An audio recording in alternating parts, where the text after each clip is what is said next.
Welcome to அப்பா Kumar dreams YouTube channel. நம்ம சேனலை சப்ஸ்கிரைப் பண்ணாதவங்க சப்ஸ்கிரைப் பண்ணி வச்சுக்கோங்க. நம்மளுடைய ஷார்ட்ஸ் பிடிச்சிருந்தா கண்டிப்பா லைக் பண்ணுங்க, கமெண்ட் பண்ணுங்க. உங்களுடைய கமெண்ட்க்கு நான் கண்டிப்பா ரிப்ளை கொடுப்பேன். இன்னைக்கு சண்டே ஸ்பெஷலா நம்ம வீட்டில் மட்டன் பிரியாணி. அந்த மட்டன் வேக வச்ச தண்ணி யூஸ் பண்ணி ஒரு empty salna, egg, onion raita, bread halwa. இன்னைக்கு என்னன்னு தெரியல, இத்தனையும் செய்யணும்னு தோணுச்சு. ஓகே, பிளான் பண்ணிட்டோம். கொஞ்சம் ஹஸ்பண்டோட சப்போர்ட்டோட கொஞ்சம் எல்லா வேலையும் கொஞ்சம் ஃபாஸ்டா முடிக்க ஆரம்பிச்சிட்டேன். மாதேஷ் வந்து ஹேர் கட் பண்ண கிளம்பிட்டாரு, இன்னும் வரல. மாதேஷ் என்ன எனக்கு நிறைய ஹெல்ப் பண்ணுவான். யாரும் அந்த அளவுக்கு பண்ண மாட்டா, கொஞ்சம் ஆக்ஷன் தான் ஆகும். இன்னைக்கு வந்து உங்க கூட வந்து ஒரு மெசேஜ், ஒரு மோட்டிவேஷனல் மெசேஜ். என்ன அப்படின்னா, இப்போ நம்ம இருக்கோம் அப்படின்னா, நம்மள சுத்தி இருக்கக்கூடிய பிரச்சனை தரக்கூடிய மனுஷங்களோ இல்ல பிரச்சனைகளோ வந்து நம்ம எப்படி ஃபேஸ் பண்ணணும் அப்படின்னா, சூரியன் இருக்குங்க. அந்த சூரியனை சுத்தி அந்த 4 திசையில இருக்கக்கூடிய மேகங்கள் ஒண்ணு சேர்ந்து அப்படியே சூரியனை மறைச்சிருச்சு. ஆனா சூரியன் என்ன பண்ணுது, அதுக்கு ஒரு பவர் இருக்கு இல்லையா, அந்த ஒரு ஹீட் எனர்ஜின்னு சொல்லிட்டு அந்த பவர் யூஸ் பண்ணி என்ன பண்ணும், கொஞ்சமா அந்த மேக கூட்டத்துல இருந்து வெளியில வரும்போது எப்படி இருக்கும் பாத்துக்கீங்களா?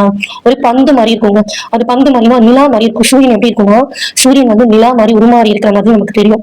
ஆனா அப்படியே கொஞ்சமா அந்த பந்து மாதிரி நிலா மாதிரி அந்த மேக கூட்டத்துல இருந்து வெளியில வந்ததுக்கு அப்புறம் அது பழைய நிலைமைக்கு வந்துடும். சூரியன் அந்த பழைய நிலைமைக்கு வரும்.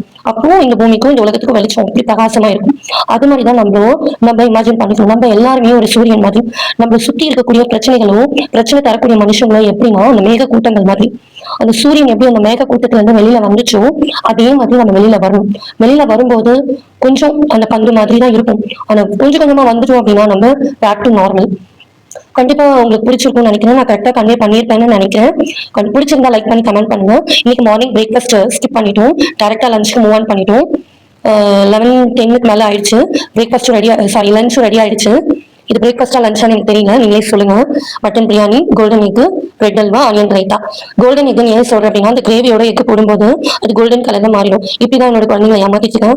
எல்லாரும் சாப்பிட்டாங்க. மதியம் ஹேர் கட் பண்ணிட்டு குளிச்சுட்டு வந்துட்டான். கண்டிப்பா சப்போர்ட் பண்ணுங்க. நெக்ஸ்ட் வீடியோல பார்க்கலாம். தேங்க்யூ.